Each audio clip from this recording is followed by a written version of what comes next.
Would help if I added myself to the stream, I think. This intro is like 5 hours long or what? Yeah, Eric.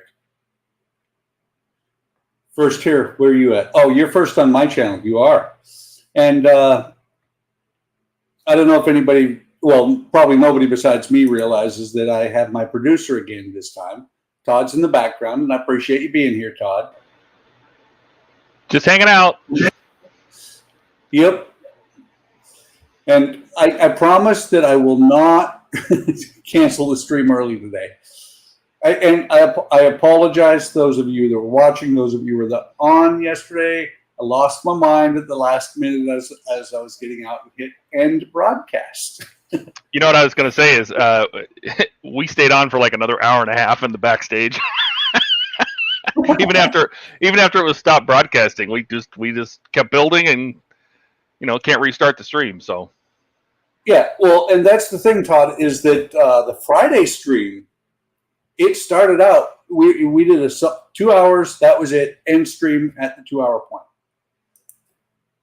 And then we went, we would always be on for another hour, hour and a half. So we just quit ending the stream and we started just letting the stream run. So after last week's, the 2 streams from last week, with the Thursday being a stage from, it wasn't really a stage from hell, just very fiddly, lots of little bits and pieces to do. I'm now about to go into seat hell. I have 1 stage before I start doing the seats, and then the next 3 stages are all seats. So I'll do my best to make those entertaining. You go ahead and flip the camera, and this will be within the next 3 or 4 streams. I will have a much better camera. And I have to tell you, Todd, it wasn't yours that made me, it wasn't the way you use it that made me buy it. It's when Donnie zoomed in from like this, a little bit closer from this, but when he zoomed in to an inch by inch square and that was it, I was like, okay, I need one of those. And I found a... So you bit the bullet and bought the ZV-1? I did. When will it arrive? It will arrive around Friday. I don't know because eBay is a little bit slower. What I found is instead of a brand new one, I found an open box one, which apparently they had 150. This company had 150 of them that they were deploying for telework during the pandemic. They had 15 they never deployed. So damn shame. Good for you. Yeah, I stole it basically. I got it for dirt cheap. Gilly says your ribs smell good. I see that. Let me think. Where is? Oh, ever since I cleaned up the shop, I can never find anything because it's right handy. I was going to say, where's the scalpel? The scalpel's right next to me in the drawer where it belongs. And I have to say, it is, once I cleaned up the shop, it is awesome. It took me about 5 minutes to put everything away yesterday, and I had 3 benches covered with stuff.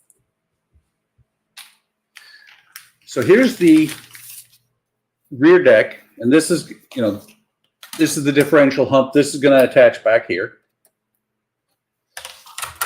and give you an idea, give you a little bit of an idea of the size that it's actually going to end up, because the rear deck does not include the stairs.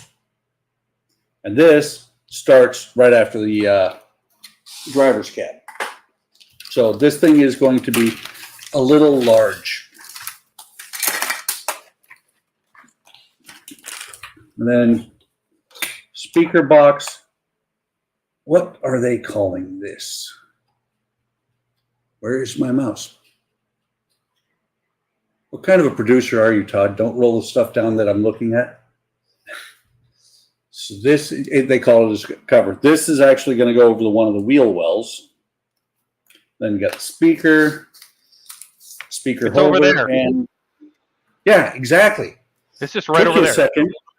Yeah, I found it. It's what I always say when people are looking for things. So let me get out the JP screws, and since they are plastic screws that are going into plastic, I don't think I will be using the oil at all tonight because I think all the screws will be going into plastic. And with this first part, I need the speaker cover, and it does not say, oh, it's step 1 has you aligning this stuff. Step 2 is where you put the screws in.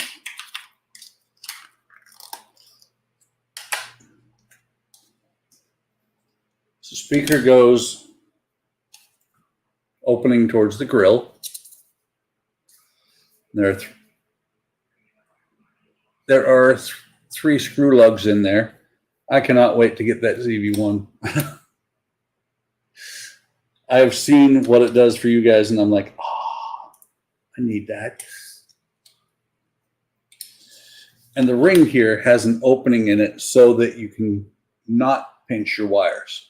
The wires are actually outside of, the wires are strategically positioned to where they will not get pinched. Let me change this light just a hair if I can.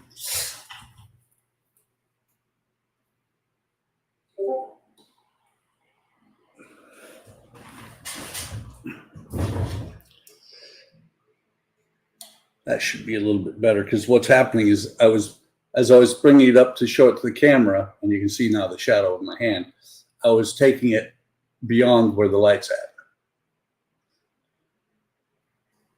And of course, the Logitech is not focusing.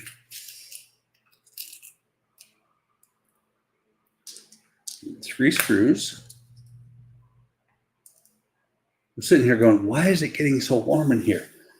It's secret of the trade. I'm still wearing the goofy hat. I take that thing off as soon as I get off camera. Especially we know you're goofy all the time. Yes, exactly.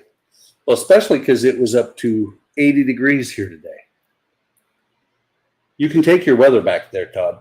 I was going to say it's warmer. It's warmer there than it is in Phoenix. What's wrong with that? No. Well, it's like I always remind Eric that when I was a kid up in Alaska, in Anchorage, Alaska, they would put on they would do the weather forecast every night for Bismarck because Bismarck always had worse weather than we did. It was always colder in Bismarck. And I don't let Eric forget that.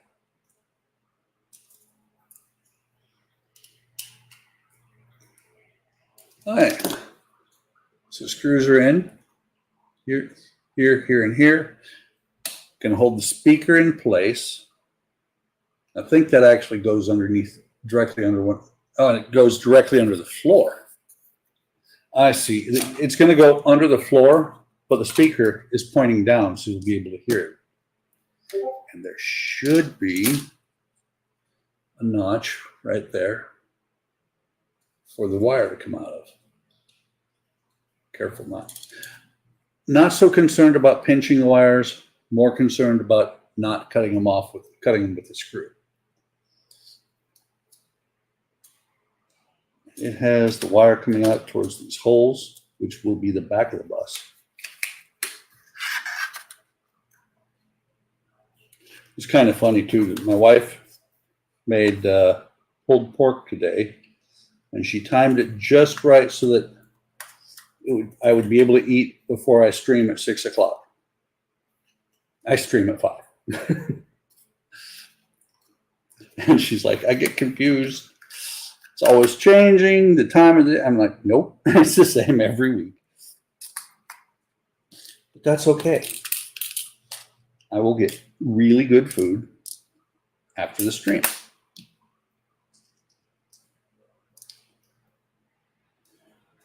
By the way, Todd, got to ask you, do you have an electric screwdriver for all yes.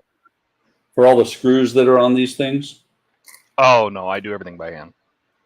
Okay, so you have, like I do, a drill that you use for screwing things on large screws, not on these little. Yeah, I mean, I have a power drill, but I mean, and I have a mini drill too, but I like to be able to feel how much tension I'm putting on the screw, so I don't crack plastic, I don't break screw heads. Yeah. And Trust me, I don't get the feeling with an electric screwdriver. I have broken a lot of screws over the years. I know exactly it's the same what thing. you're saying. It's the same thing with electric steering in a car. Like, I'm not a fan. No. I'm a big proponent of Armstrong power steering.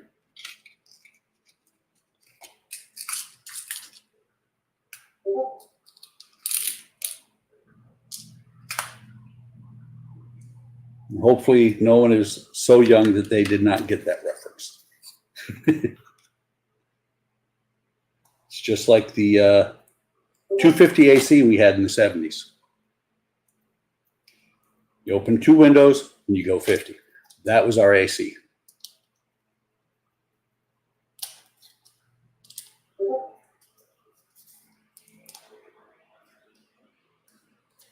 And I just thought of something. I didn't show screw holes. I didn't show lugs. But I will show finished. So there is the hump. And I said wheel. That's not going to be a wheel. I think that's where the differential is going to actually be, because the design of the bus. 2 screws holding it on.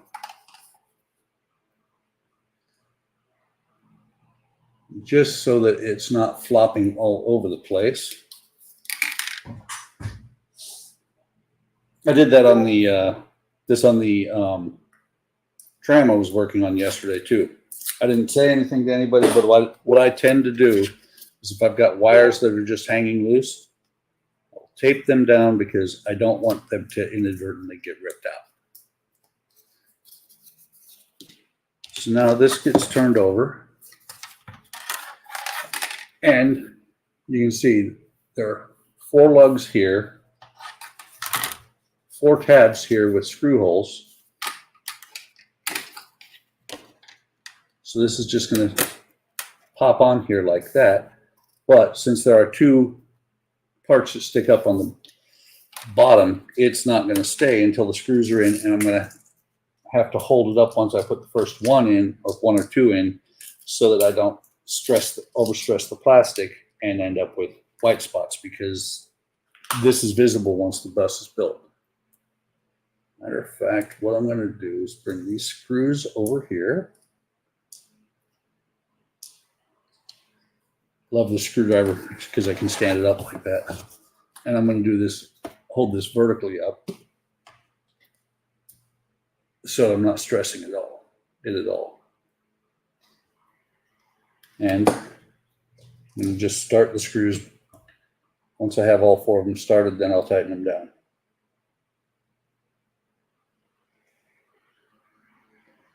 Of course, my hands are in the way. You couldn't see anything I was just doing.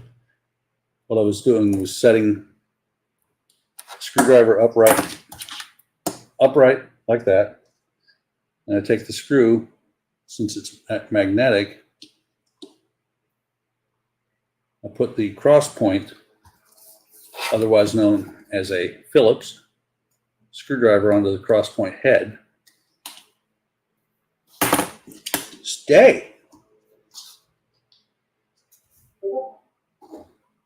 And it holds itself on there.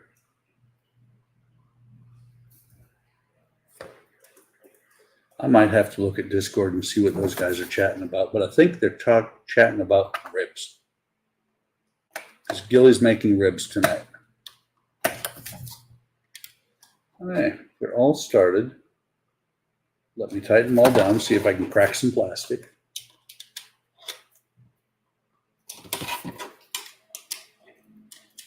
That one I'd already tightened, and this one should still be a hair loose. Yeah. And if you've watched for a while, you know what I just did was what I call the fingernail method. If I can't get a fingernail underneath the screw, it's good. And that is all there is to do in stage 43. So stage 43 was about 16 minutes long, or about 15 minutes long, versus stage 42 that was almost 2 full hours.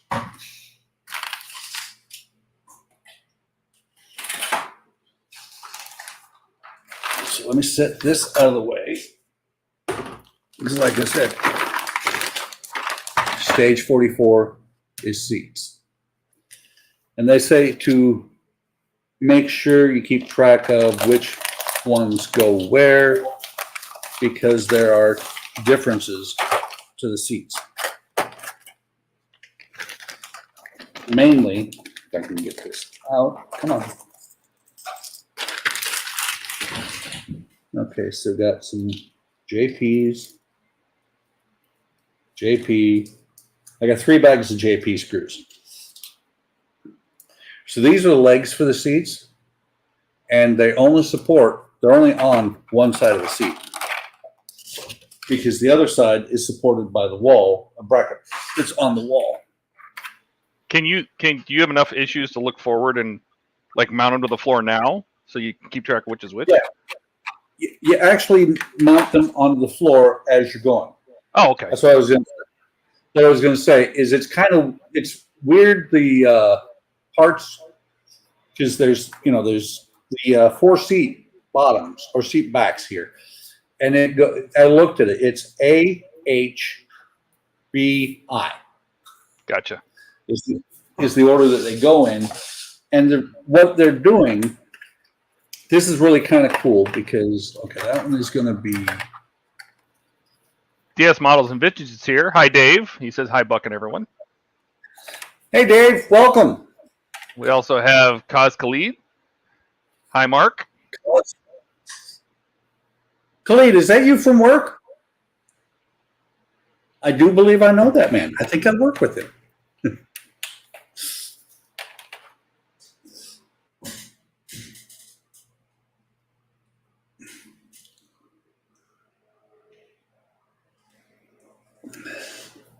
Okay, so what I was saying, let me double check. So this is A, this is B, and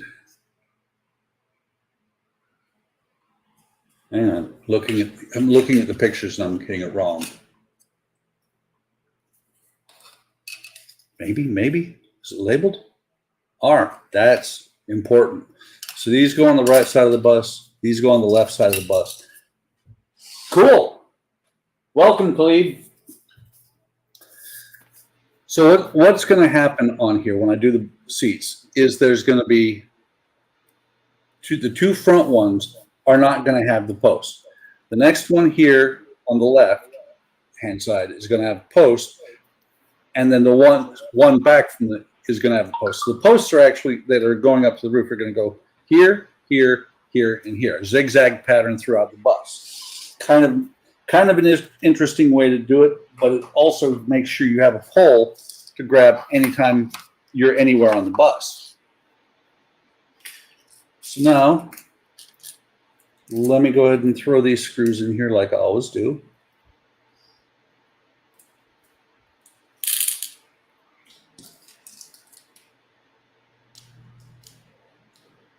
And these are all JP screws, so it's just going to be a whole bunch of the same screw going in here.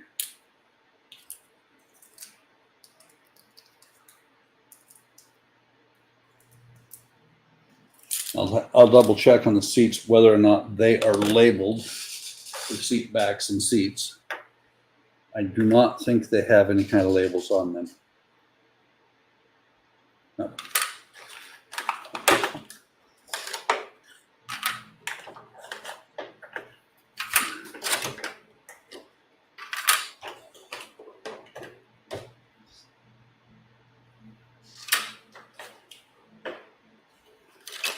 Okay. So these are left, these are right. There are no markings at all on here, but you should be able, or I can tell based on, I'm putting them in the wrong side.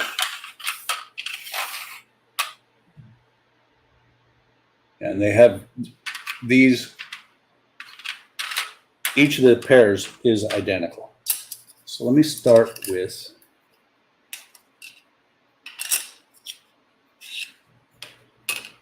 this one should be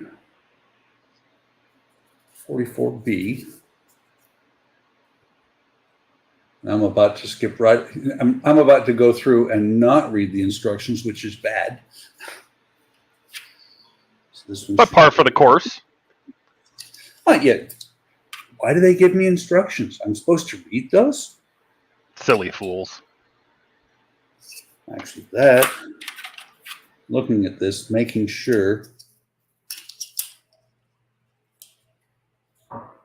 Yeah, I've got these. I was trying to put this on the wrong side. So there are screw holes in there with sockets.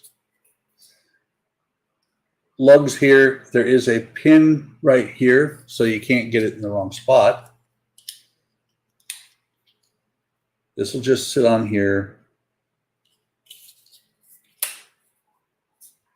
like that.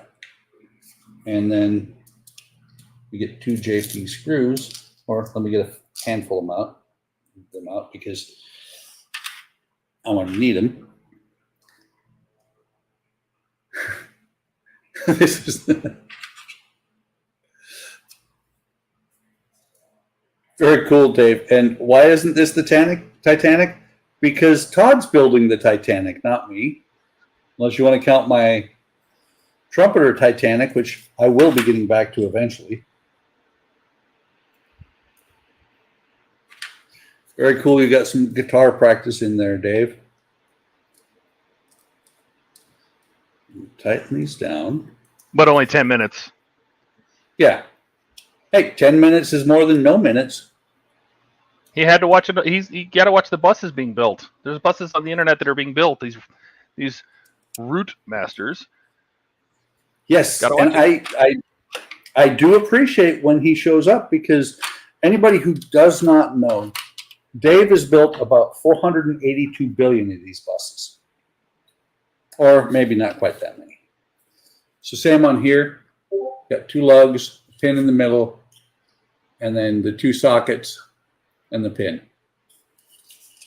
Apparently, Eric and Dave, they need a jam session. Yeah, absolutely. And so this has to go on before the seat bottom can go on, and screws go through there.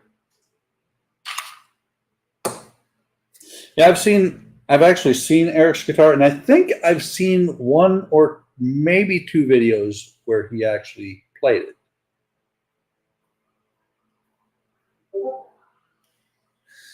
Actually, it pays to look at the instructions every now and then. It was threading in, but that's because I was going from the wrong side. The screws actually go in from the bottom.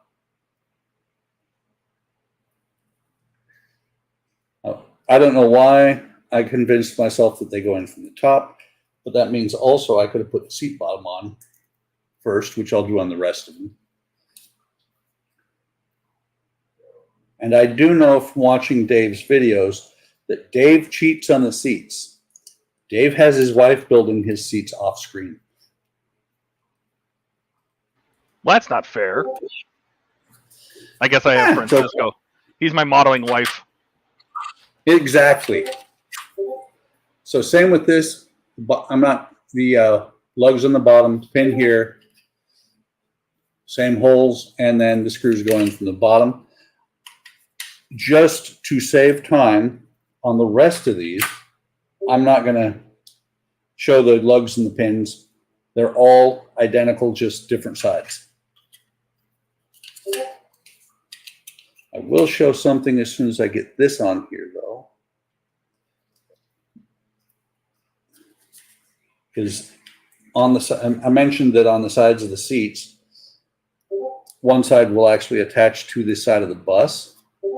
And they suggest leaving them off until you're getting ready to put the side of the bus on. And that may be tonight, depending on how fast these go together. So I'm going to go ahead and put them on there. But right here, there's a there's a bracket that gets attached to the side of the bus. By the way, Todd, I'm looking forward to that camera. Can you tell? Hang on. I bet. Dave says acoustic is best. He has a Tanglewood TRG. Its name is the Gibson J45, but cheaper. Same as a Gibson J45. There. That's a little bit better focus. Not by much. But you can see the two holes there. Two holes there that the screws are going to. Excuse me. Hang on. She had a drink of water. Mm-hmm. It's like a fly suddenly flew in my throat.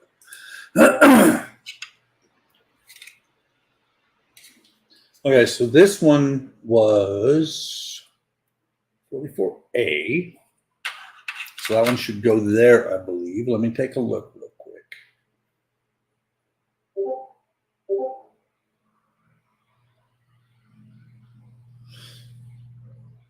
That's what's screwing me up. The picture shows 44A, the one I just did, going here. I should switch back to the upper camera.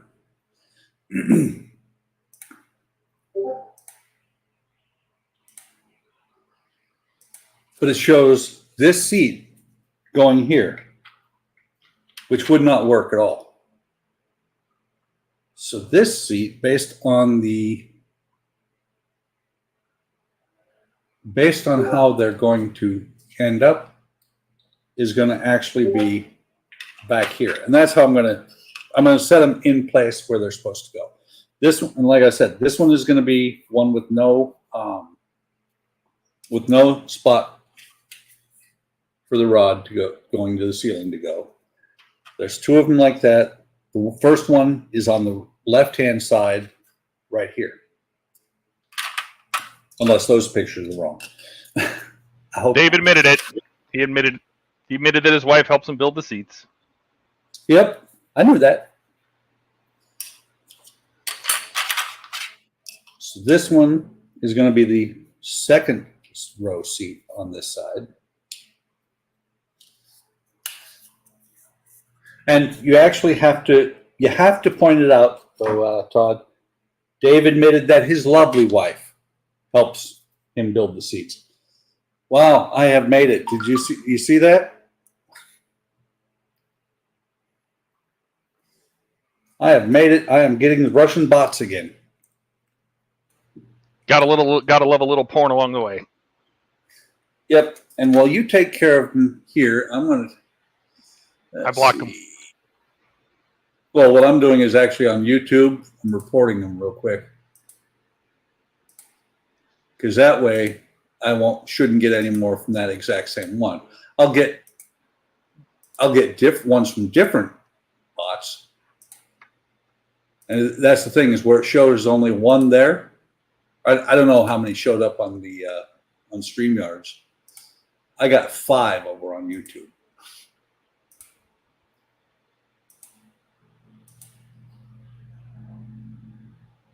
And you missed one, Todd. It wouldn't let me.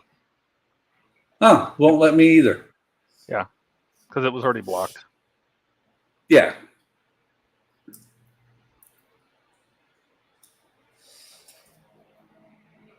Just so long as that's the extent of it, because I don't want to be like other people, especially not yet, because I haven't downloaded any of my videos, that have lost their entire channel over this. So that seat goes on there.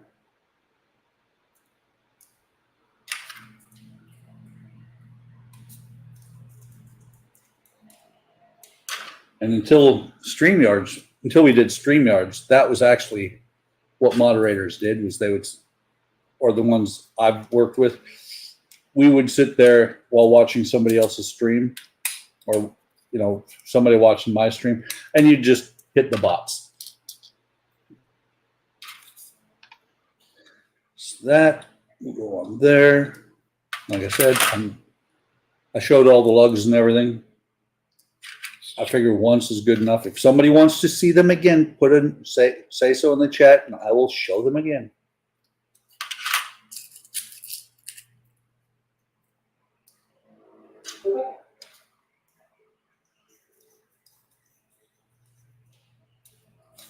As a matter of fact, just because I know where these are going to go,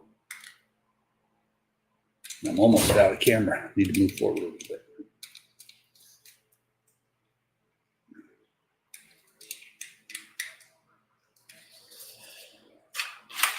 Move these out of the way just for giggles. Because let me double check. Yeah, JP screws. Like I said, this one goes right behind the first row seat.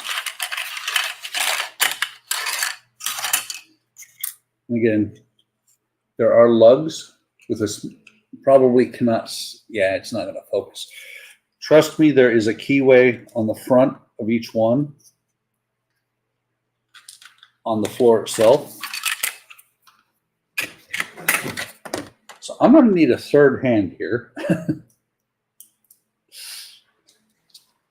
Maybe your own Francisco. Yeah, exactly. And anybody who does not know, Todd has a buddy that comes over when he's building his part works. His name is Francisco, and we like to tease Todd that Francisco does all the work.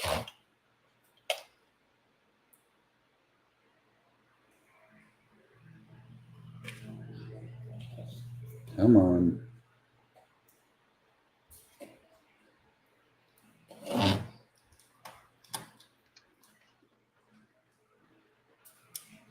Oh, by the way, since I mentioned Todd's part works, that if you want to see some of his work or you want to see all of it, you know, he's got a site, and I would think it is really cool. It's called mypartworks.com, and he's doing multiple builds. I just posted up the pack for the Mura. Very cool.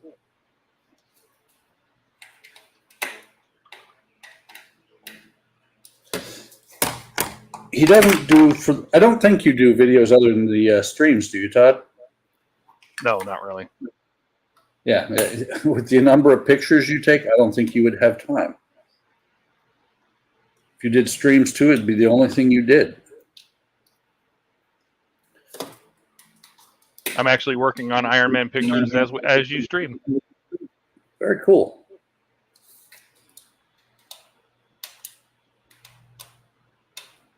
So, just to let you guys see, there's only the two screws holding those seats up, you know, like that. And put the pole here, Like I said, later on, next stage, there's going to be one with the pole here and one with the pole here. The other two do not have the poles. They're just the standard seats.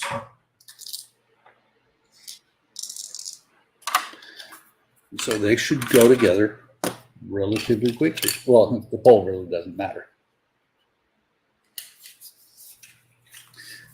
You'll find if you watch me long enough that I tend to just talk because I hate dead air on the streams. When I'm watching other people's streams, and I don't always just flap my gums. Sometimes I get very quiet, and anybody who's watched for a while knows that means I'm working on something that is taking a lot of concentration.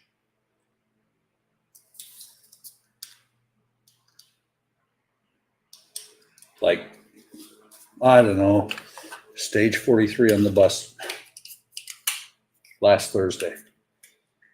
And speaking of Thursday, not this Thursday, but next Thursday, I will definitely be streaming because next Thursday will be 2 years on YouTube as a creator. Mark's Mods in the house. He says, hi, Buck. Hey, Mark, welcome.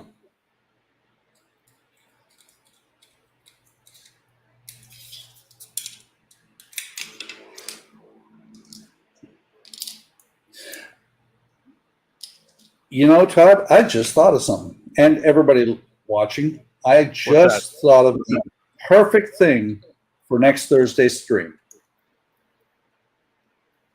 On the 3rd of November, like I said, it's my 2-year anniversary on YouTube. Okay. And the perfect stream for next Tuesday will be putting the power supply mod into the Terminator, because my first video that, my first real video, because I had posted one video just as a test. My first real video on YouTube was doing a 47-minute video of building the T800. Is this the model mods? Power mod? Yes. Or no, not model. Is it model mods? No. Chloe. What is Chloe? Yeah, model mods. Yeah. Okay. Yes. I don't know why I looked over, saw Mark's mods, and was thinking Mark's mods. And I'm like, no, it's Chloe. But yeah, I think that would be kind of a fitting 2-year video.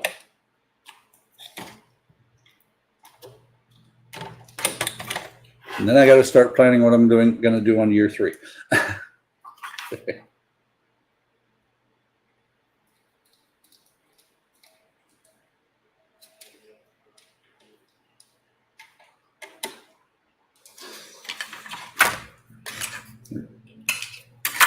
Anybody who worked with me while I was in the Air Force, which I don't think anybody watches me yet from that part of my life, I'm doing what they would call violating tech data. I'm doing steps out of order. Gordon says hello. Hey, Gordon, welcome.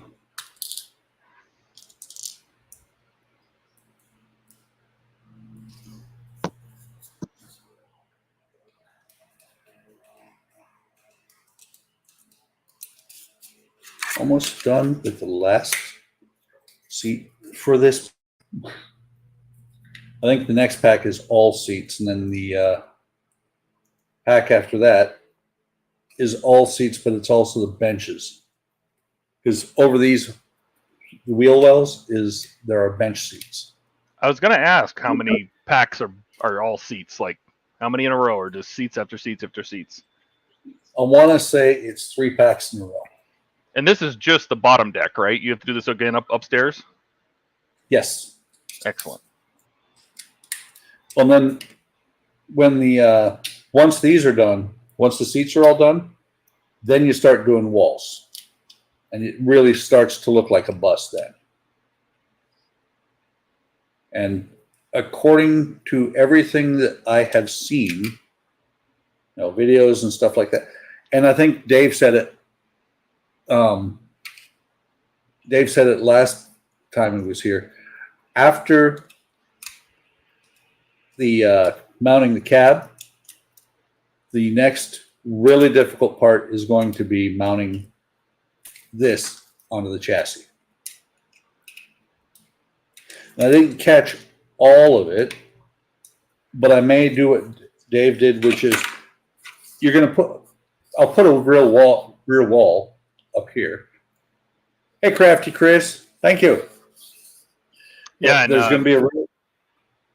Gordon says Pardon? he's finally there at last. He's finally here. He's finishing his Excelsior, and Crafty Chris Very joined cool. and subbed. Nice to see you, Chris. But what Dave did, and I happened to watch that video today. Dave took that wall that you put on up back here in, I want to say it's stage 47. He took that wall back off when he was installing his.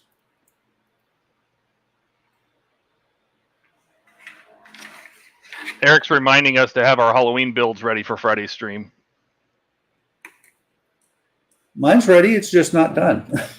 How is it ready if it's not done?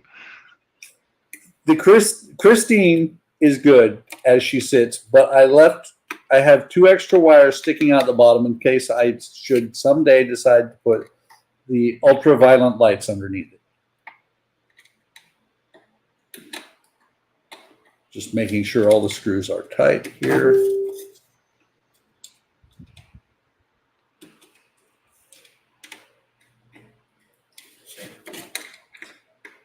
What about your build for Halloween? Is it done? I did 2 of them, if you remember. I did the Lost Dutchman, and I did the Pirates Cove. Oh yeah, that's right. Speaking of which, I really can't wait to work on that Lost Dutchman I got from Model Expo. That was a heck of a deal getting it, the Dutchman, the light kit, which it's a pretty generic light kit, but the light kit and the paints. Getting the light kit and the paints for about a $200 savings. Let's see, in this pack, same as last pack. Eric just came over to my channel from the HTM YouTube channel.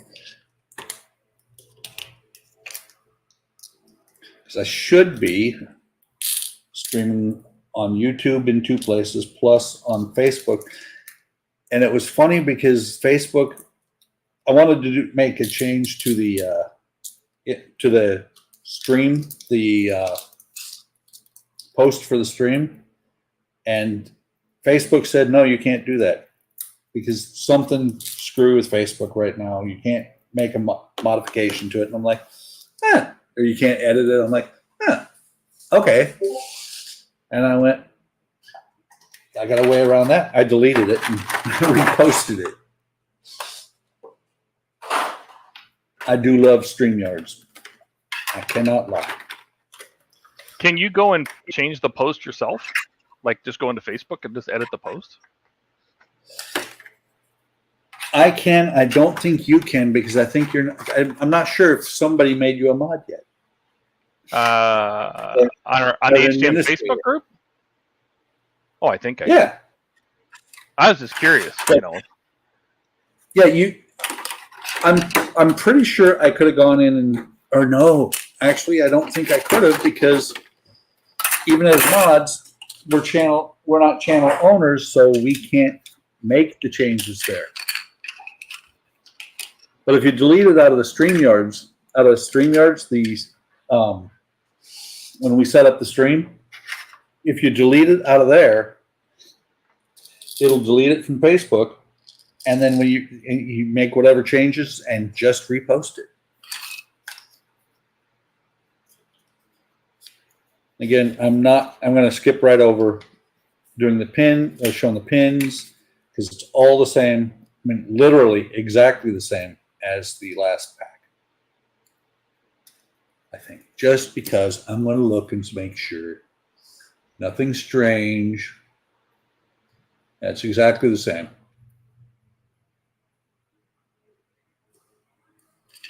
The key thing is to make sure that you stagger the ones with the posts. Because otherwise, I'm going to end up taking it back apart to get those in the right spot.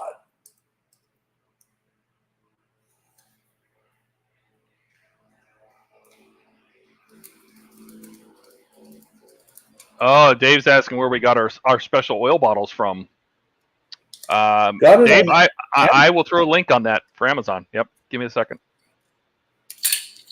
Yep.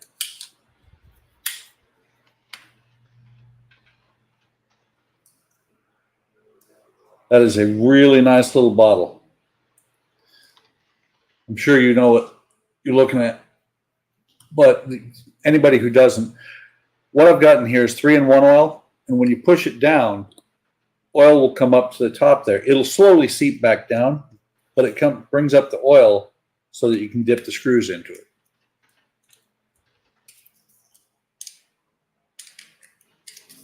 Until I got told about that until Todd told me about that, I would put a little bit of oil into one of these, and it would sit there and dry out. I'm looking on Amazon UK. Give me 1 second. I'll find the equivalent of it over there.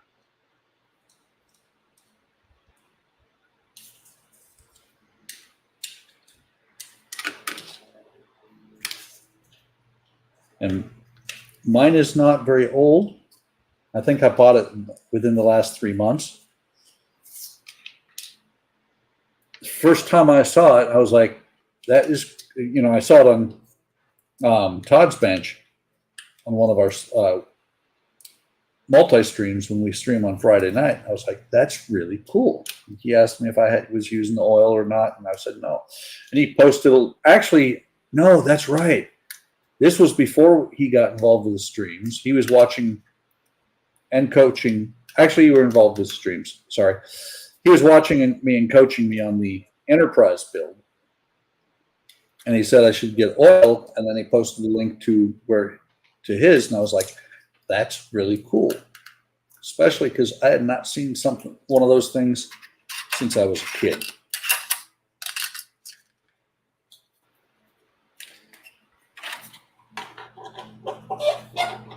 I'm going to continue putting these on as I build. You calm down, Eric. I'm trying to find him the UK equivalent. Jeez.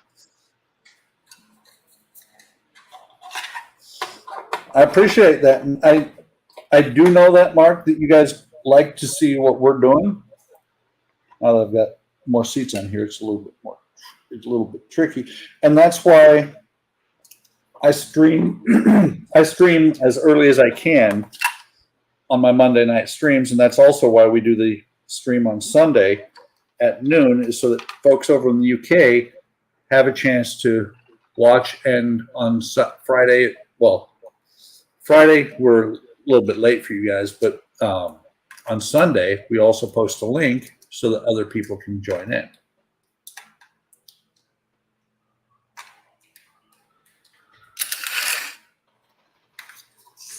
Eric, don't sell yourself short. You're awesome too.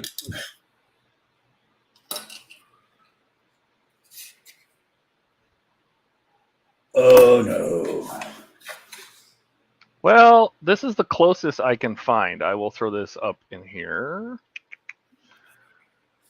I think I may have just tweaked one of my seats. You have to let me know if this link works. I will throw it in here. Which channel is he watching on? I don't want to do this all of them. We'll do it on all of them.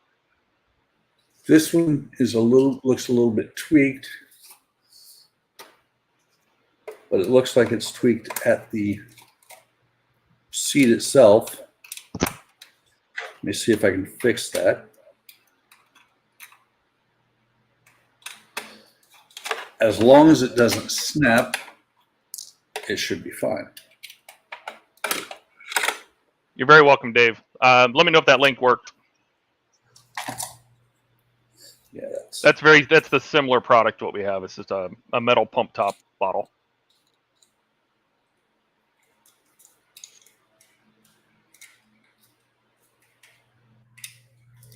Sorry about that, guys. I did not mean to have to take one apart.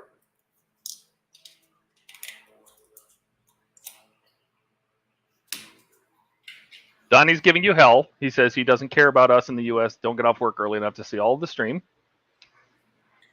Well, whose fault is that, Donnie?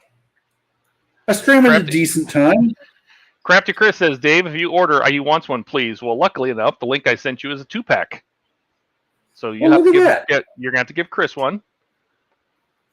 And then Eric would like to know, will you be adding things to the seats, Buck, like bottles, vomits, and blood stains? That sort of thing. You volunteer to give up the blood, Eric. I will put blood stains on it. Gross. I agree. That's why I said that he's got to cut himself for there to be blood stains.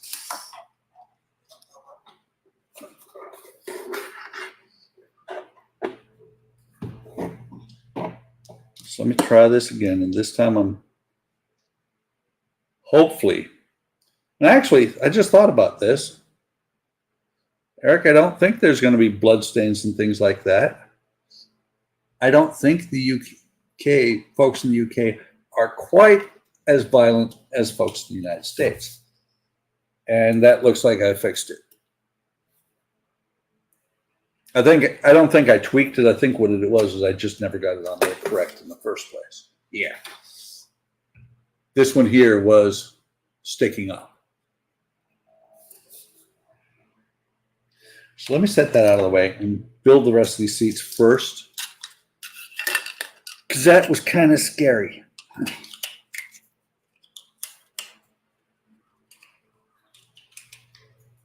As long as the parts go on in order, I don't think it matters which order I build these. So I'm going to put all the seat bottoms on first. Eric says he must be thinking of New York buses. Yeah, probably.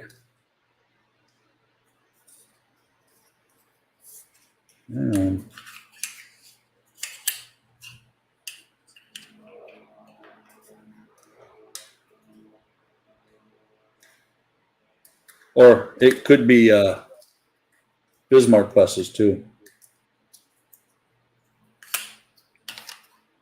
Geez, how bad are the buses in Bismarck?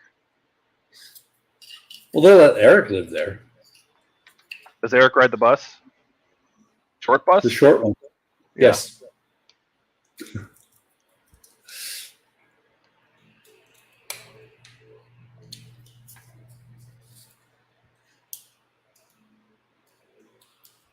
I don't say they never happen, but I don't think they're as common.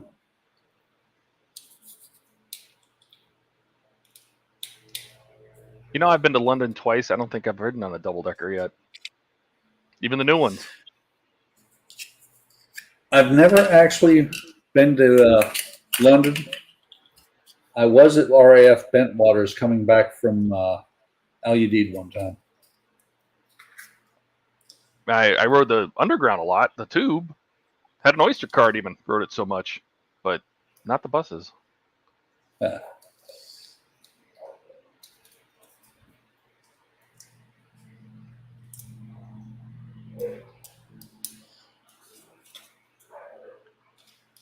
Dave said the link worked, and he says thank you, and he bought one for him and Chris. Awesome. Very cool. You'll love them. The only downside I've found to them is that the oil will slowly seep down back into the bottle. So when you pull it out again to use it, you just have to give it another pump. But it works. They work fantastic. And actually, I think that's by design that oil seeps back down inside. It doesn't surprise me. I mean, they're typically solvent dispensers, so they're made for like alcohol for like nail salons and things, or working on an electronics desk or something. And so it would make sense that a evaporative solvent would, anything that was left over would drain down in. So yeah, but they're great. Oh, they're fantastic. Donnie says he needs one for his R2 build. No, you don't. No, those are all pre-cut screws. Yeah, those are all pre-threaded, and those are all bolts and nuts. You will not need oil for your R2. Eric's going to need it for the Eleanor, but not for the R2. I think what Donnie should do is get the replacement bolts for the head.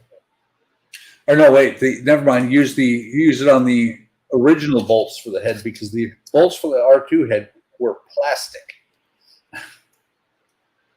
Yeah, I replaced all of mine with metal hex head bolts. I didn't use the plastic nylon ones. Yeah, but you still don't need oil. Donnie does.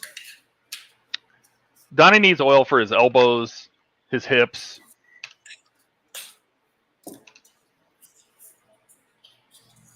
You know, I may have just found out that, yes, these actually do have to be assembled in a certain order. Maybe. So Donnie says, so put them are pre-threaded. I don't know what that means. All of them are pre-threaded? Yes. So they pre-threaded all of the metal. All the metal has threads already in the R2.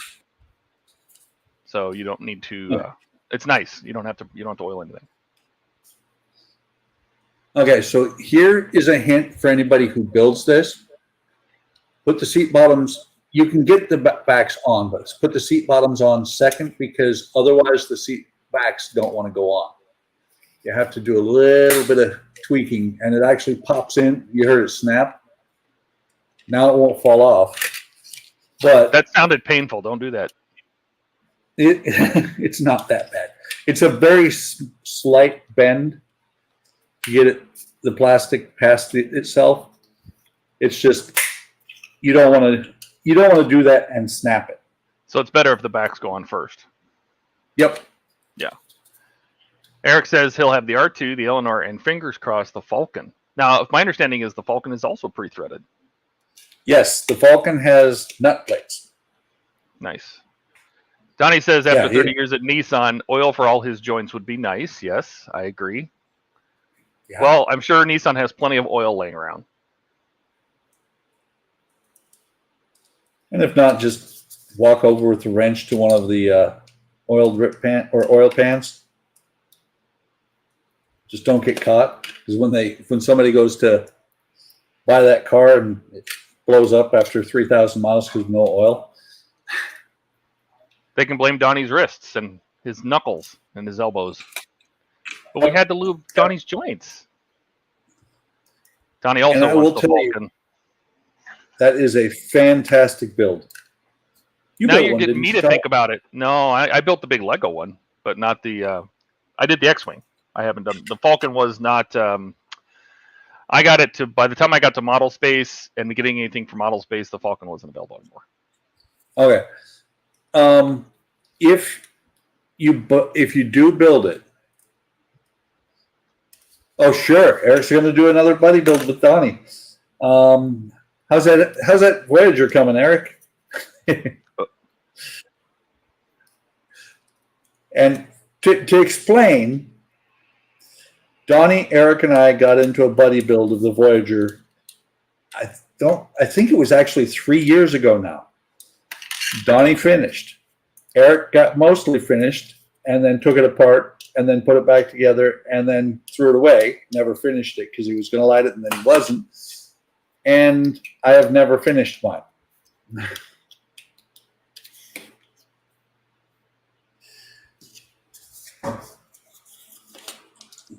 Both Donnie and it looks like Eric both need a GoFundMe. Yep. A Kickstarter to get them a Falcon to build.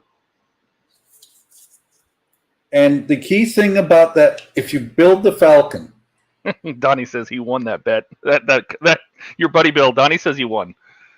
Yes. A key thing about the Falcon, if you build it, there are more mods available now for it than there were when I built it. I highly suggest getting as a minimum the Falcon 3D parts. What is it? The engine lights, because those are awesome. They do a flash at the beginning and then they have a little bit of a flicker. What site's this from? Falcon 3D parts, I believe is what it is. Give me just a second. Gus over there is really good. And if you have a problem, because mine had a problem, the first set of engine lights I got, mine had a problem. I contacted him and he sent me parts right off the bat. No argument, nothing. I just said, dude, the engine lights are not working. He's like, okay. Actually, he had me send him the card back so that he could double check it. And let me double check. Falcon. Yeah, it's falcon3dparts.com. I'm looking at it. Okay. I will put the link in there. Yeah. I honestly, with the stuff that Gus sells, it is really quality, and I'm so happy with it. I've sent people to him for other things. It's also where I got my my mods for the X-wing. He says it doesn't come with engine lights? It does. If you want just a plain blue LED strip, that's just a plain blue LED strip. This one, like I said, it's got a I'll have to do a video of it sometime because it flickers and pulsates right at the beginning, and then you get a pretty good flash, and then it's just a very low key flickering. But it's not just blue LEDs came on. Oh yay! And then I don't think it was from Gus, but I think he has one now. The landing light mod is really nice. It's where what it is when you turn on or when you hit the remote and open the hatch, the landing lights underneath the Falcon will then come on.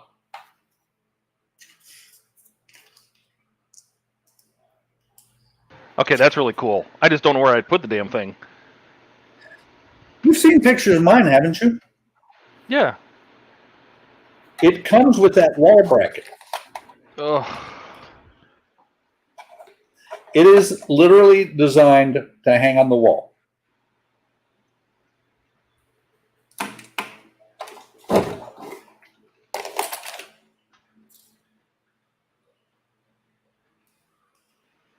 No, it doesn't need an Arduino. The circuit board, well, it doesn't even have a circuit board. It has a circuit board, but it's just to power. I believe that the animation is actually built into the LED strips. I couldn't tell you for sure what Gus does. So like it's a flicker strip kind of thing? Yeah. Yeah, but it's not just flickering. Like I said, it's got that startup where it just it's kind of funky because it'll sit here and you'll get a chain of lights going back and forth until it finally just goes boom. And then it will flicker from then on.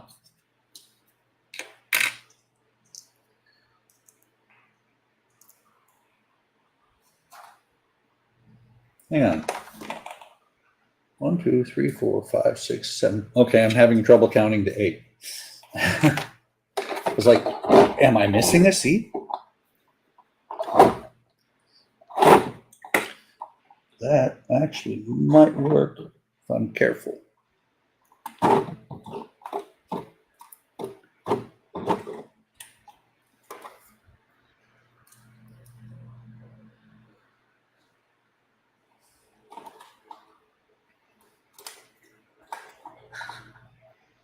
How much the mod for the flickering lights in the engine, I want to say was,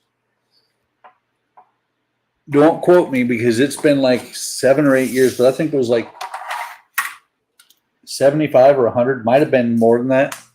I know according to Falcon 3D, it says the hyperdrive engine exhaust set is $125. That's not bad. 20 exhaust parts. 20 parts and a clear resin for the exhaust, a thick photo etched grill. Doesn't say anything about the lights. That's just the grill and the exhaust ports. Hang on, let me see. Let's see, landing light set, cockpit light set, lighting and sound Bluetooth controller, warning light set. Oh, here, running engine light set is $47.50. Running engine lights for the 143, yeah. So $47.50 US. No, it is for the yeah, and they kind of pulse and. Well, if you got to remember, it's $47.50 per strip. You need 2.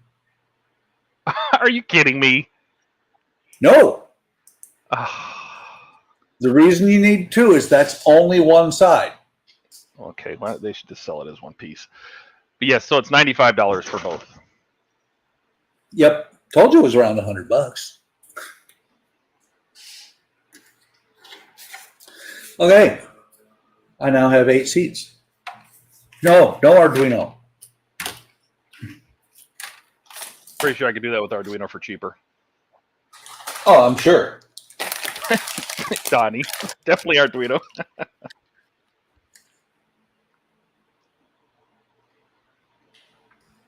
So assembling the last of the seats, these 2 seats and the benches. This one, I do not think it was at all their fault. I think it just happened. This one was ripped when I got it. You're cheap and broke. He's cheap and broke, but that, you know what? You get the most creative when you are. Yeah. Oh, it's unfortunate Eric's channel went away because Eric's cheap and broke too, and he does fantastic things with what he's got.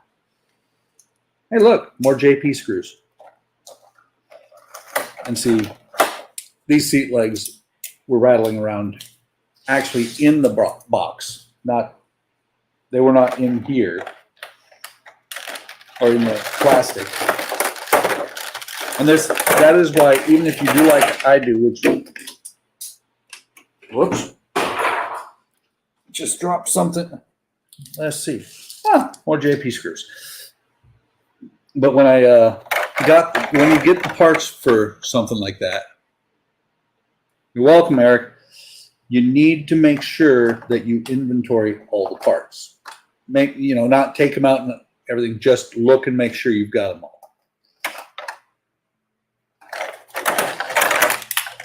Because most of these companies have a 45-day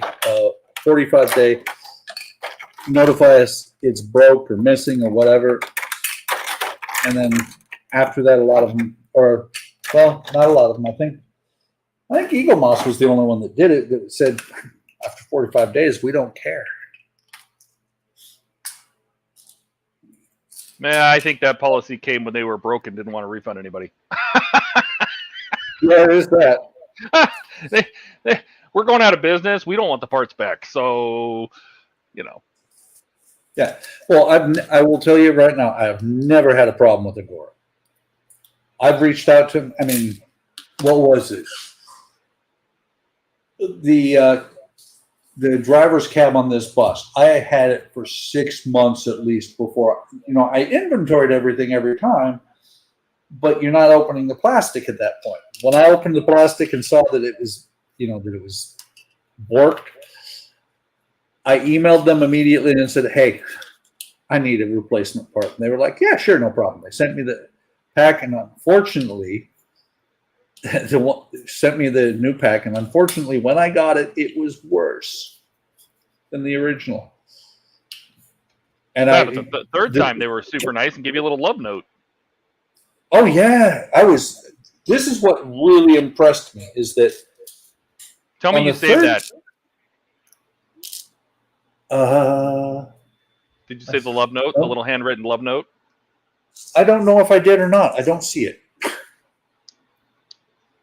know how many love notes I got from Eagle Moss or? Not a one. Not one. Not one love note. Not one handwritten love note. Eric asked, what issue am I on? I think we just finished building through issue 20, but I do have the next pack here, I think. Yeah, I do. So I built through 20. And for anybody who didn't see the stream last Monday, I did show that note because I was just that impressed. They literally opened the pack and verified that the part was good, retaped it, and stuck a handwritten note on there that said open to verify, that the part was good. Hey, look, more bots. Tell them here, Todd. You get them there. I'm gonna get them on YouTube. Eric says that Jordy and Dano's builds, for those who are wondering, Jordy Dave, are on, I assume you mean issues 29 and 30 of the Titanic tomorrow? Nice. Yeah, there's some benefit to people in the UK getting to build ahead of us because there's times where you learn a lot of things about the build. So it's super helpful watching those. I do watch them all. I have to be honest. I watch them for the most part, but I do skip. And I know that. Dave's videos are like mine; they are long. But that's why we both live stream.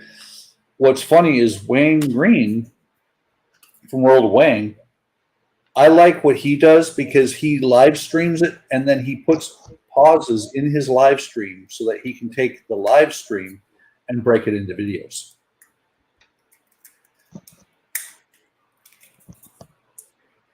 But I unfortunately don't have that kind of time. I think he's calling you long-winded. Yes, I am very long-winded. And Donnie, you weren't in the military, but Eric can vouch for me. As a former first sergeant, one of my jobs was to be able to talk about anything and nothing for as long as needed.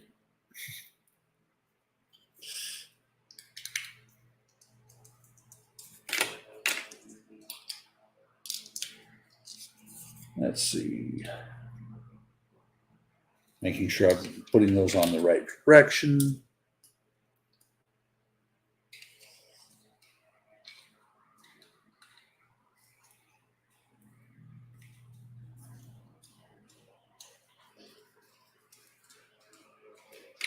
I'm sure. Wow, another one got in there. Eric says he never has an issue chatting. That is so true. If you watch Eric's Eleanor build, I think he spends the first 20 minutes talking about the Army and pretty much anything else, and then he gets to building. Yeah, it's entertaining. Entertaining for sure. Yeah, he does an hour and a half video and builds for 15 minutes. Yeah, but you learn so much about Eric. Yeah. Donnie thinks you had the perfect job then. I did. I take it that one won't go away either, Todd? Block them all. They're all blocked. But, yeah, no, it's gone enough. Well, what's funny is they're coming from YouTube, and this time that one came from HTM. Excellent. Hey, more viewers. Yeah, exactly. Isn't there something in the how they do the YouTube videos, how they have them pop up for people? The more bots you get, the more viewers they'll send you. Isn't it something like that? Maybe I don't know. Maybe that's how you know you're getting more popular is when you start getting the bots. Yeah. Donnie says he wishes he had the gift of gab. Most of his stakes are what? Streams. Oh. I speak Donnie. Okay. I get it.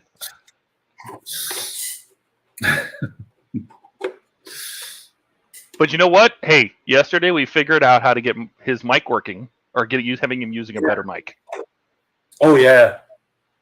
You do speak Donnie. Yep.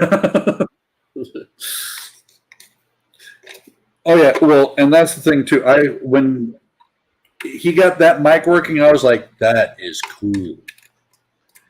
I'm curious because that's what you use. No, that's not what you use. That's what Ian uses. I'm curious if I'm going to be able to get rid of the headset. Well, I guess we'll find out. Yeah. I'm not going to hold my breath. Eric uses the webcam mic. Yep. Gilly uses the camera mic.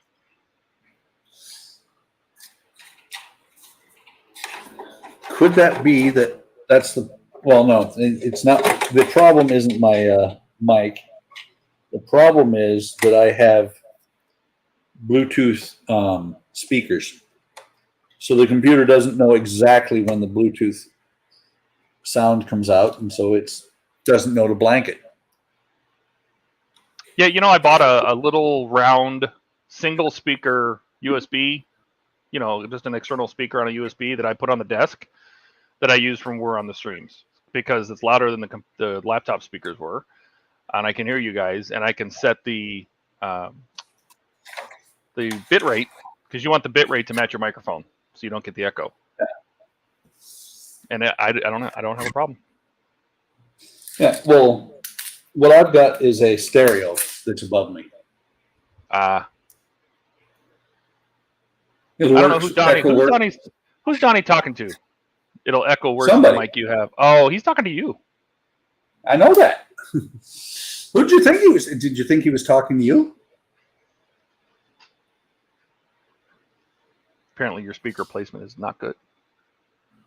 No. Well, it's funny because it's been the same placement forever. Okay, so the benches have, I do believe the benches are identical. That couldn't be, could it? Look, I have different seats, but they're still seats.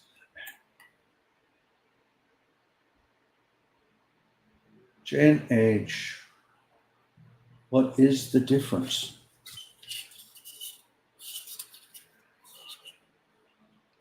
I bet you Dave is. If Dave's still here, he could tell you. Dave not here, man. Oh, Donnie says his speakers are behind his mic. It never has an echo. Yeah, that's where I put mine. Mine's on the back of the desk, and the mic is over the center of the desk, right next to the overhead camera. See, my problem is mine is not behind it. My mic or my speakers are above. I mean, you've seen the pictures of my shop after the great shelf crash. My speakers are directly above. All right, decipher that one. Decipher this one here. But that was maybe you're just rest and turn them up loud. Too loud. Loud? I know that's loud. I think he's trying to say deaf. You're just deaf and turn them up too loud? Wait. If you got that right, you are amazing, Buck.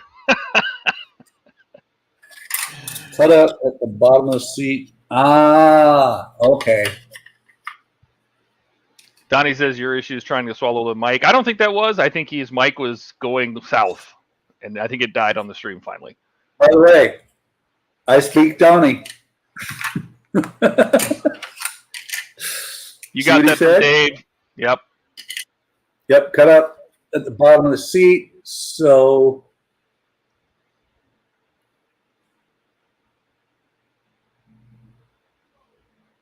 sure, it was autocorrect. Sure, Donnie.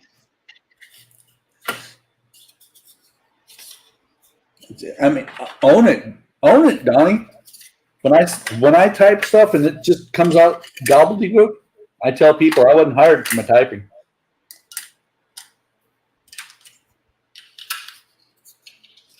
And you did see the.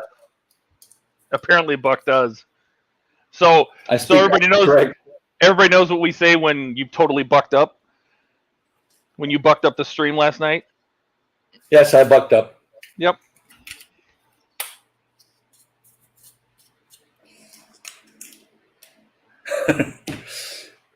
And then Donnie responded with Rigbit.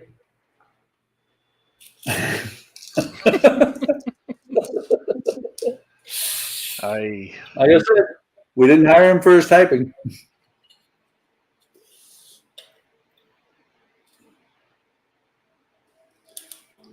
Wait a minute. Donnie said freaking autocorrect.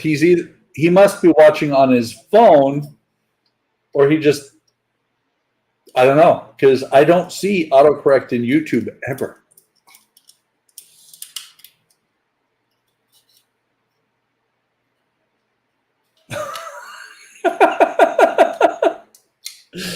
Okay.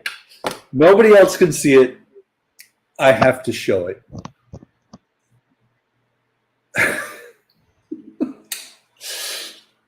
Will it come across out there? No. Ah, bummer. You're not getting paid? He's watching on his phone. It's kind of funny on my YouTube channel. He typed in, I don't know, it 4 words just completely wrong. And it was hidden because he pulled it back, and I was like, no, that's coming out in public.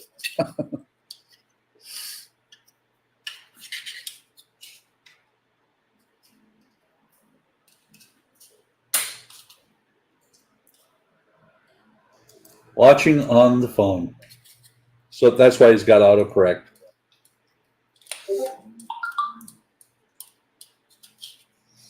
Ian is now eating dinner. Well, that's good to know. He just posted on Discord that dinner is served. I hope you brought enough for everybody. I don't think so. There's 8 people watching. Eric's like, gimme. Oh, okay.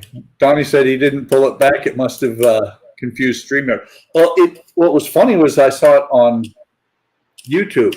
You're right. It must have confused StreamYard. Well, no, it showed as hidden on YouTube, so I don't know.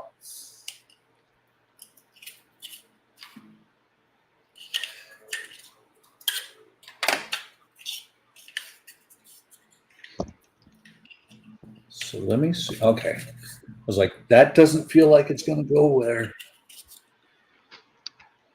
If Dave's still watching, I would love to ask him a question about this model. Because he is the end-all, be-all, know-it-all of these Routemasters. So I have a question. I know he's building 4 of them. And I would like to know, what is the least accurate detail of this model versus the real bus? And what would be the most accurate thing they got right? What's the thing they really got wrong? What was the thing they really got right? We'll see if he's still here and he can answer. I believe he is, because he just responded to when to tell me how to figure out which one is which.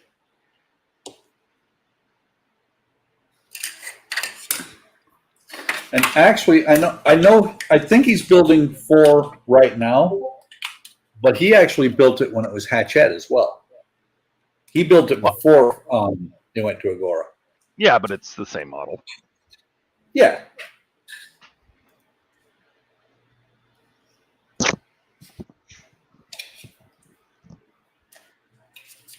I was talking to Ian, and we both agree that they should do an Airwolf, and they should do a Johnny 5 robot. I would do Johnny 5 in a heartbeat. In a heartbeat. Yep.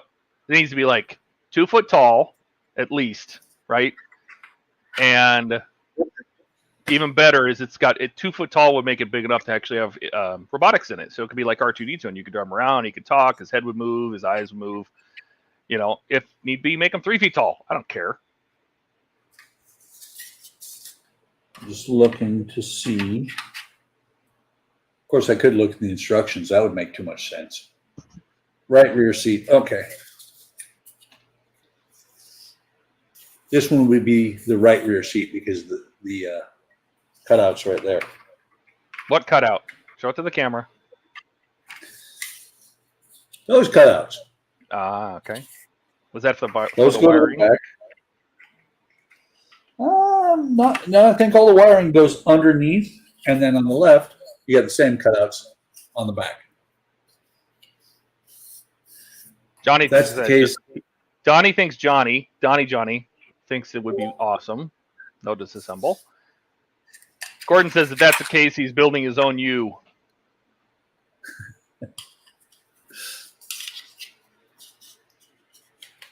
I think he's referring to Dave and the number of these things he's building.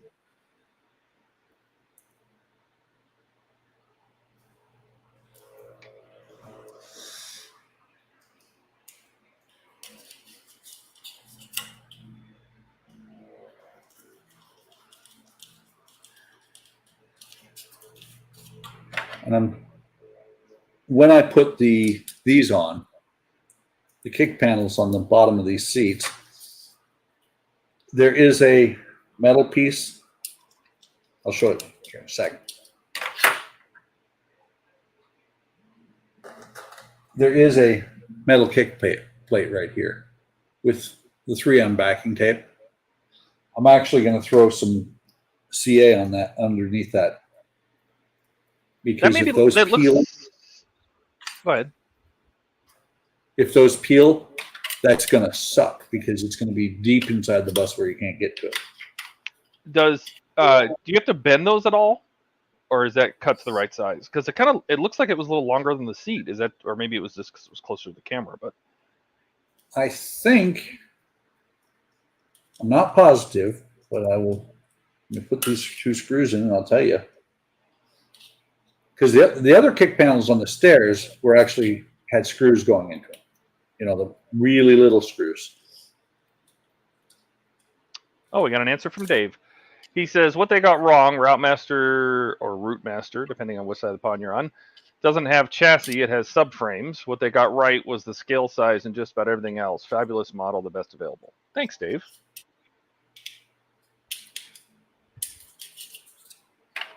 I will then. Good. No, I was just going to say, I often wonder, when they 3D design these partwork models, right? And I take the Doorland as example. They don't. I mean, sometimes they'll 3D scan it. They'll put the car into a booth and 3D scan the whole car. Then they'll work off of a lot of pictures of either the prototype or replicas. But I've always wondered how they get under the car. Like, how did they get the design of the Knight Rider front suspension, for example? Did they put it on a lift and take pictures of it from underneath? Just getting all that 3D design without the original like CAD drawings. I gotta wonder how they would get that, and maybe that's why. Oops, knocked over the bench. Probably there's got to be engineering drawings out there, and I'm willing to bet that at least some of them are going to be public domain. Donnie's having supper time. Bye, Donnie. He used to continue watching while he ate. I guess I turn his stomach nowadays. Yes, absolutely, Eric. I want that as well. Yeah, that would be fun. I would build that. There's the test build of that in France right now. Yeah, I would build the Bayformer Optimus Prime that they're doing in testing in France too. The which one? The Bayformer, the Transformer, not the Agora one, the one that has the Bayformer. Yeah, Michael Bay Transformers. I like that one too. I would also do the Tumbler. I built it in Lego. I got to build it in Partworks. That's the way it goes.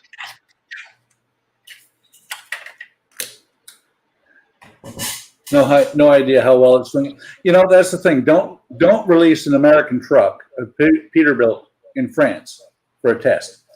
Release it in the States. Yeah, no, don't they have to do like a Scania? And that's it'll do better. Like a Peterbilt over there doesn't make a lot of sense, but yeah. So this is the only one that so far of these metal plates that I had to bend. See, that's what I was curious about. Are they perforated or is that just straight metal? It's straight metal. It's photo etch. It's got the pattern. Oh, it does have. That's what I was asking. Is it smooth or has it got a pattern on it, like a diamond plate? No, it's got a pattern on it. It's got the diamond plate. Oh, okay, excellent. Wow, if you only had a ZV1. I have one on the way. Gilly says he would jump on a test with a Peterbilt. Well, Gilly, set up a forwarding address in France and start getting all these test part works. Let's go. Oh, and see, I'm putting this kick panel on the wrong spot. See, aren't you glad we made you think? So, like I said, where is it? There it is. Oh, that's my doorbell. They're back. Yeah, that's usually what they do, Eric, is they only put out 4 issues or so, usually not more than, and here I am. Let me put it up on screen since Todd went to answer his door.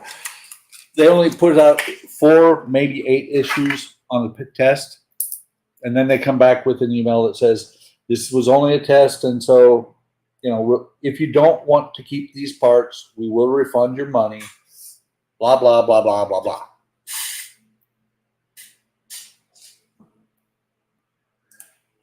So they use the real bus WLT 857 as a pattern, owned by a friend and restored beautifully. He has the Model 2. Think he got it for free for letting him use his bus as a pattern. That is awesome.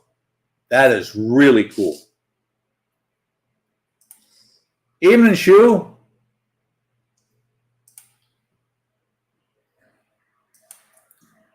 So like I said, what I'm going to do, where is it? It's nice knowing exactly where you put your stuff. And I'm not going to do it all the way across. I'm just going to put a little bit of super glue down on either end so that, because that's usually where the peeling is going to happen or start. But I'm going to put a little bit of super glue down on either end so that if this shouldn't start peeling.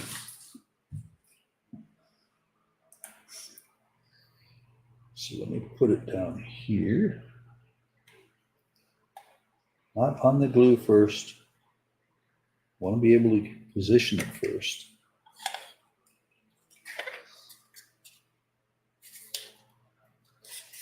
Got it.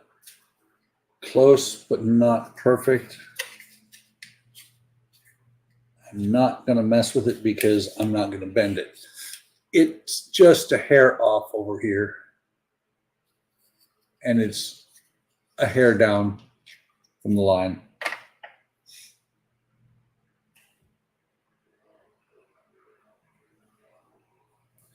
So this time, I'm going to do a little bit better. All right, I'm back. I'm not sure what chat you caught up to. If you want to put a star next to what you did last. Let's see. Last thing I did was Eric saying, "Hey, Shu, good info." Gotcha. And you want to go back and read. You know, I read it out loud, but you want to read for yourself the Dave's chat about what they used for the to get the dimensions. It's really kind of cool.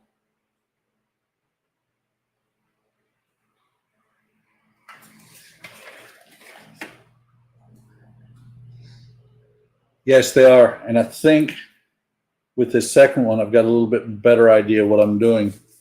Because I just kind of tried to line up the ends instead of doing this, which instead I'm going to go to the line up here at the top.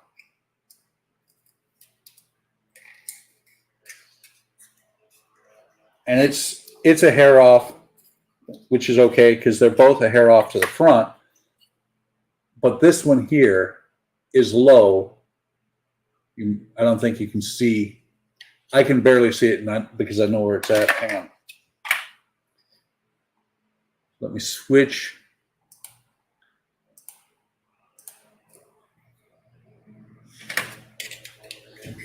So this is the good one. This one is up from the bottom where it's supposed to be, and it's got a little bit of an overhang here. Not that big a deal. This one has a little overhang here, but it's down quite a ways from where it's supposed to be. Now it's going to really be irritating is when it turns out that it has to be up perfect or it will not fit. Especially because I just glued it. So let me see. That one should go here. Ah, it's plastic on metal. Pull it off. Yeah, but the problem is that I super glued it and I don't want to bend it. I could have sworn. There we go. Dave does have a point. He says it's only a blind man on a galloping horse would notice it. This is very true. So on to stage. Wow.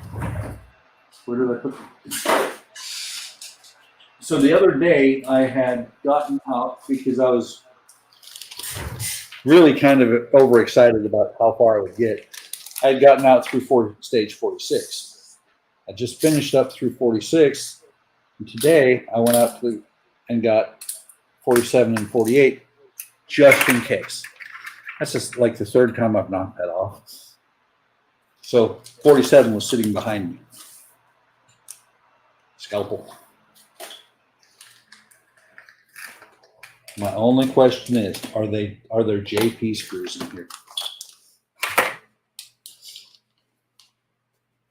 Oh, I like that. I like that. with my fire extinguisher. Let me see if I can get it in the screen. There. I no longer have my white envelope, but I do have a white tile. Oh. It's not going to focus, is it? Is that metal? Yes. Oh, that is cool. It's metal and it has graphic on it. Let me see. I'm not sure what it says, but I'll find out in a second.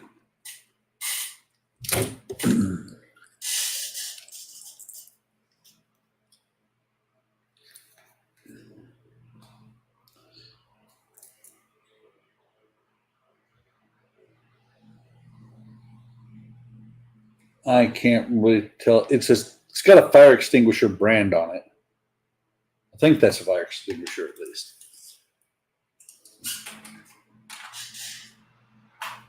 Gilly says use your phone. I assume he means the camera to zoom in on it. Oh, yeah. Let's see what happens. See if the phone can get closer than I was able to with my cheaters. Oh, here we go. The expert, Dave, says Purion fire extinguishers. Sorry for the spelling. That's okay. Yeah, that's cool. It's good to know.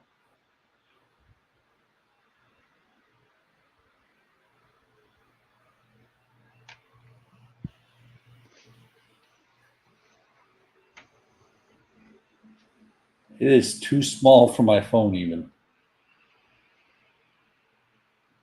But that is really cool. So let me put that in the box here. Let me get the wall out. Any guesses on what kind of screws I'm going to have? Wait a minute. I'm disappointed. It's not JP screws. It's DP and NM.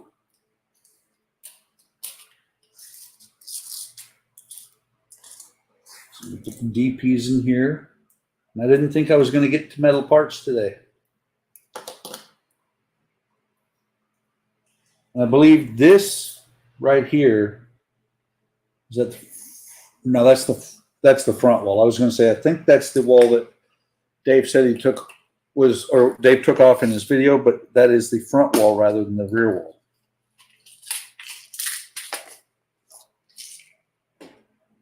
Oh, they're outlawed now because there's poison in them.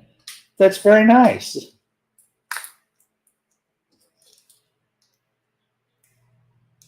Kind of like fireproofing stuff that they used to use everywhere. Yeah, it wasn't. What was it? Boric acid. They used to have those boric acid fire extinguishers, and they just destroyed everything. They put out fires, but they destroyed everything they touched, including people. Yeah. Well, what I was thinking was the asbestos. Did fire extinguishers ever spray asbestos? No, but fireproofing in buildings. Oh, yeah. Asbestos abatement is just. I watched in Germany when they were doing asbestos abatement on the. You'd think that would be metal, based on the fact that the hood attaches here, or the bonnet. You would think this would be metal and it's plastic. But in Germany, in the housing area on Spangdahlem, they were doing some renovating, and they went to start renovating the 4th floor. 2 buildings took up the entire budget for like 30 different buildings because of asbestos abatement. Make sure 46K.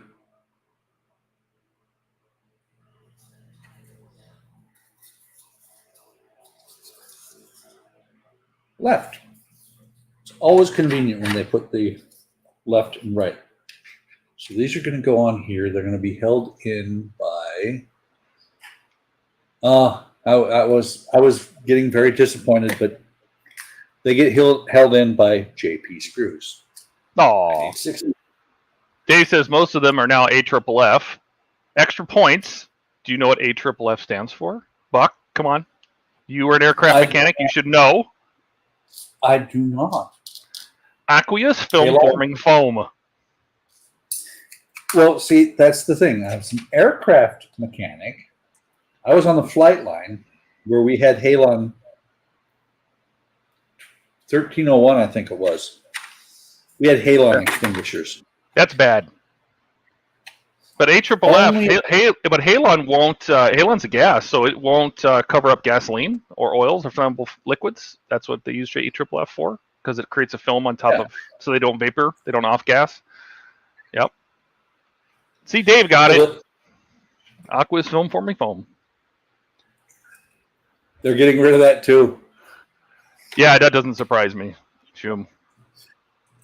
Well, the halon was on the big green fire extinguishers out on the flight line for putting out the airplane if it caught on fire. Yeah, I mean, but it sucks all the oxygen out of it. But it's we used to have that in the data centers too. They had to stop using it. Although the AFFF didn't know what it stood for, but I do know what the foam is because I have seen a few pictures of airplanes inside a hangar that are up to the canopy in foam. And there wasn't a fire. That's actually a different foam. The one that's a space taking foam. It's very interesting. It smothers it instead of like creating a film on it. You've seen it though, where it just blows down from the ceiling and fills up the whole hangar. Yeah. Yeah, that's cool. You don't want to be the guy who did that, who caused it to happen. Or you don't want to be on the F-16 that I used to work on. There's this thing called a gear blowdown handle. There's a reservoir of 3,000 PSI hydraulic fluid that's always, unless they bleed it down, it's always got that pressure on there, even on the ground with no power applied. And one of our parts was behind the T-handle for that. You do not want to be the guy who at 11:30 on a Friday night accidentally pulls the T-handle because you thought you could get away with not having them depressurize that bottle. Poor Troy. The crew chiefs were really, really mad at him. Because first they had to clean up all the hydraulic fluid that blew out all over the floor. Then they had to replace parts and service the hydraulic fluid. 11:30 at night turned into like 5 o'clock the next morning. Schumann says he had AFFF go off in the hangar on the ship when a volleyball hit a tank. That's awesome. Boom. Well, it's awesome except for the guy who hit the tank with the volleyball. Yeah, how much KP duty do you get when you do that? Well, that's the thing. KP is either a thing of the past or it's just an Army thing because Air Force, I don't know about the Coast Guard.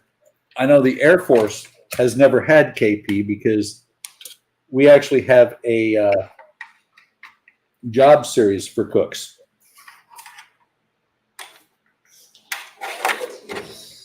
And this is where I find out that it's going to really suck that I put that panel in the wrong spot on this one.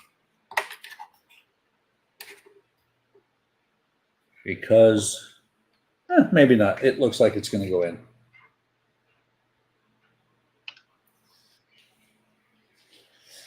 I was worried that it was not going to fit. And oh, by the way, here I've been going along, just rattling my gums, not showing anything to anybody.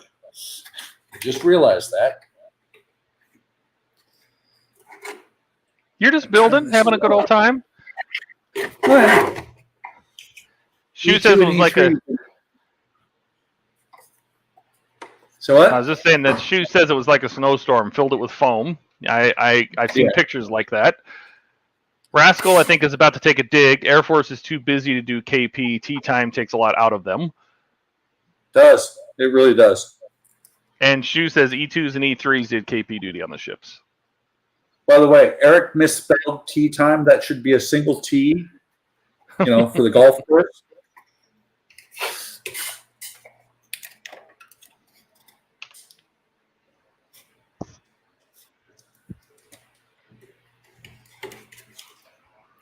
If Eric didn't say something bad about the Air Force, I would be like, are you okay, Eric?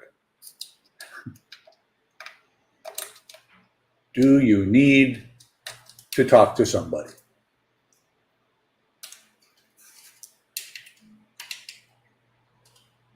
Okay, what I just did without telling anybody anything, there were 3 screws on each kick panel, then 2 screws on each of the seats on the bottom.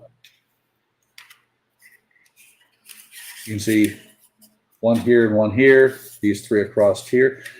And what I thought was going to cause me difficulty was this being down too low, but it actually went in there perfectly.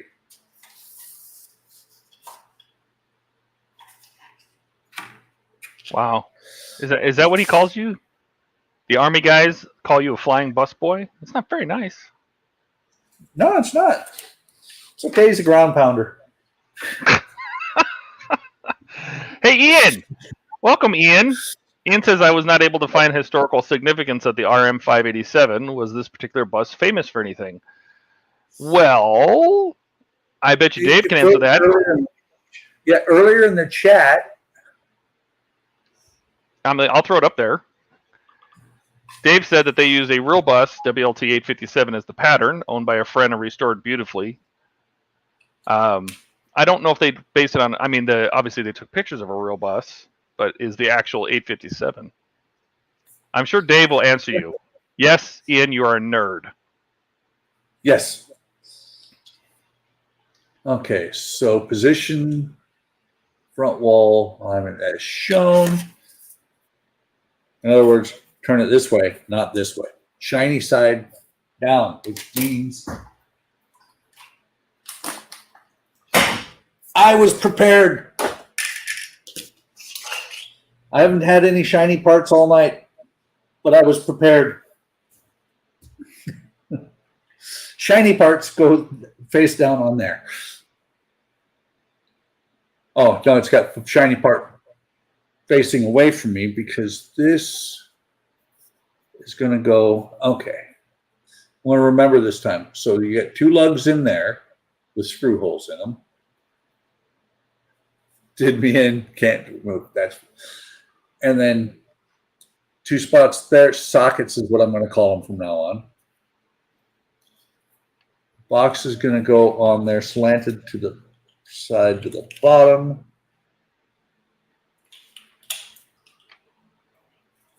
Come on, where are you at?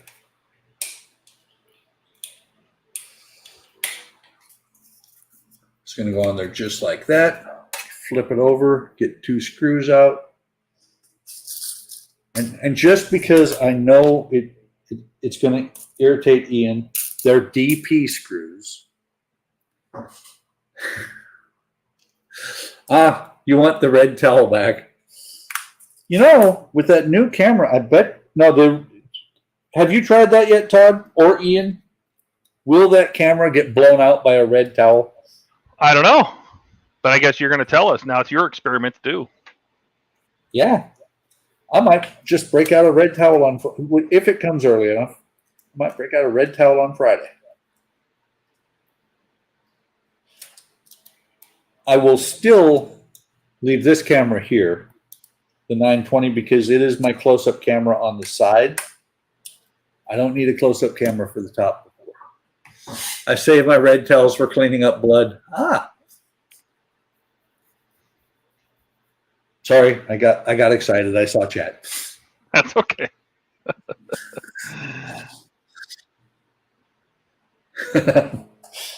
Wait, using the white ones to clean up blood? What's wrong with that? So these were going to be 2 NMs. And look at that. I can't get the light to shine in there, but I still have a red screw in there. Is that the one you're going to use? No. Fire extinguisher. The black ones go in here. Fire extinguisher goes in those two holes there. I really need to redo these lights.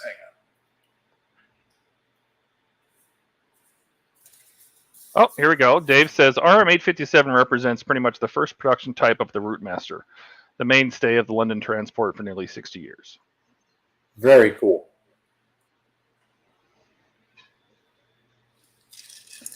Okay. So you can see two depressions, sockets, and a pinhole. A pin, two screw holes on here. And it is set up so that you cannot put it on upside down. This pin, the hole for the pin is a little bit closer on one side. And I get to use oil. Yay!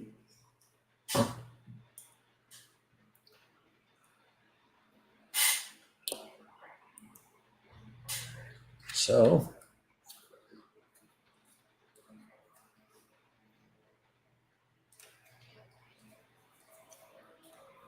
I always wonder about putting oiled screws through plastic parts. I do it. If it's a particularly hard screw, like it doesn't want to go in very well or something, I'll put oil on screws for plastic. Well, what I was thinking is these screws all go through plastic to get to the metal parts, or most of them. Oh, like is it going to degrade the plastic? Yeah. Probably not in your lifetime. I mean, I've done it on all my models, and none of them are falling apart. So, oh, here comes Ian. It's pronounced route, not root. I'm also from New York, so I'm very possibly wrong. It just depends. Like, you wouldn't call your home network a router. People say router, but over in UK, I think they actually call it the router. So it's just it's soda and it's pop. Yeah, it's potato, tornado. Buck, do you put oil on your Frosted Flakes? Maybe. Wait, Ian, have you been looking again? So it is now 2 hours into the stream. That's usually about what I try and shoot for. I just ended stage 47. Very likely to do another extra stream this week. And hatchet.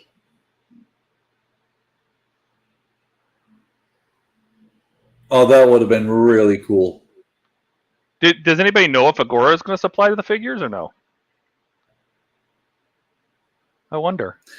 Like something at the end, maybe? I think Dave would know, because I think Dave, I think he's actually got completed ones. Yeah. Yes, Ian. Lose those flakes up good. Shu says it's looking great. Appreciate it, Shu.